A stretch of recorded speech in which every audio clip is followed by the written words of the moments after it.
దీనికి సంబంధించి మరిన్ని అప్డేట్స్ మా ఇంటర్ శ్రీకాంత్ ద్వారా తెలుసుకుందాం. Srikanth, good morning. మనం చూస్తున్న ఈరోజు వక్ఫ్ చట్టంపై సుప్రీంకోర్టులో విచారణ జరగబోతున్నట్టు తెలుస్తోంది. ఎందుకంటే 70కి పైగా పిటిషన్లు వ్యతిరేకంగా కూడా నమోదు దాఖలయ్యాయని తెలుస్తోంది కదా, డీటెయిల్స్ ఏంటి? Good morning. నిజానికి అంటే వక్ఫ్ చట్టం సంబంధించి వక్ఫ్ సవరణ చట్టానికి వ్యతిరేకంగా దాఖలైన ఆల్మోస్ట్ 73 పిటిషన్లు దాఖలు కావడం జరిగింది.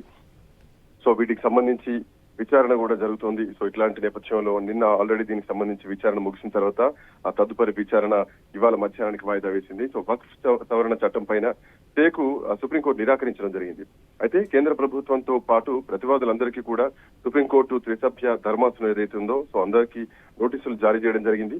పిటిషనర్ లేవనెత్తినటువంటి అంశాలకు జవాబు చెప్పాలంటూ కూడా ఆదేశించడం జరిగింది. అయితే ఇవాళ మధ్యాహ్నం 2 గంటలకు మళ్లీ విచారణ జరగబోతోంది.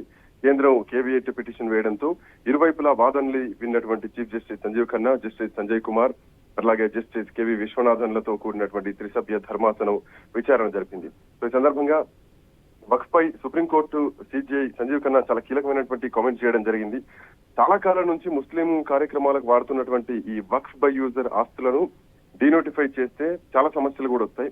వక్ఫ్ బై యూజర్ సంబంధించి ఆస్తులను రిజిస్టర్ చేయడం కష్టమైతే ఇది దుర్వినియోగం అయింది. అయితే నిజంగా ముస్లిం ధార్మిక కార్యక్రమాలకు ఉపయోగిస్తున్నటువంటి ఆస్తులు కూడా ఉన్నాయి.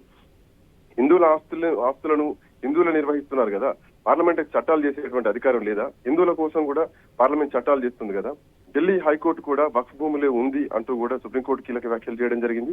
చారిత్రక పురావస్తు ఆస్తులను కూడా వక్ఫ్ భూమిగా వక్ఫ్ ఆస్తిగా ప్రకటించడానికి వీల్లేదంటూ కూడా సుప్రీంకోర్టు చెప్పడం జరిగింది. అయితే దీంట్లో ఈ వక్ఫ్ సవరణ చట్టానికి పిటిషనర్ల తరపున ఉన్నటువంటి సీనియర్ న్యాయవాది మన కపిల్ సిబాల్ ఎవరైతే ఉన్నారో సో ఆయన కూడా తన వాదనలు వినిపించారు. వక్ఫ్ సవరణ చట్టం మత స్వేచ్ఛ హక్కుకు ఏదైతే ఉందో దానికి భంగం కలిగిస్తుంది. ఇది రాజ్యాంగ విరుద్ధమైనటువంటి చట్టం. వక్ఫ్ అంటే ఇస్లాంకు అది అంకితమైందని చెప్పేసి ఆయన కపిల్ సిబాల్ వాదించడం జరిగింది. మరోవైపు కేంద్ర ప్రభుత్వం తరపున వాదనలు వినిపించినటువంటి solicitor general Tushar Mehta JPC joint parliament committee ద్వారా సంపూర్ణంగా అన్ని వర్గాలతో మేము చర్చలు జరిపినాం.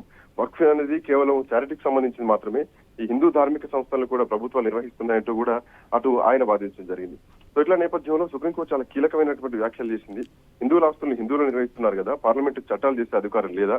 హిందువుల కోసం కూడా పార్లమెంట్ చట్టాలు చేస్తుంది కదా, సో ఇక్కడ చేస్తే తప్పేంటని చెప్పేసి వ్యాఖ్యానించడం జరిగింది. ఢిల్లీ హైకోర్టు సంబంధించినటువంటి అంశాన్ని కూడా ఇక్కడ తీసుకురావడం జరిగింది. సో ఏదేమైనా మధ్యాహ్నం విచారణ కోసం మాత్రం దేశం అంతా ఎదురు చూస్తోంది. ఆశ. Right Srikanth, thanks for the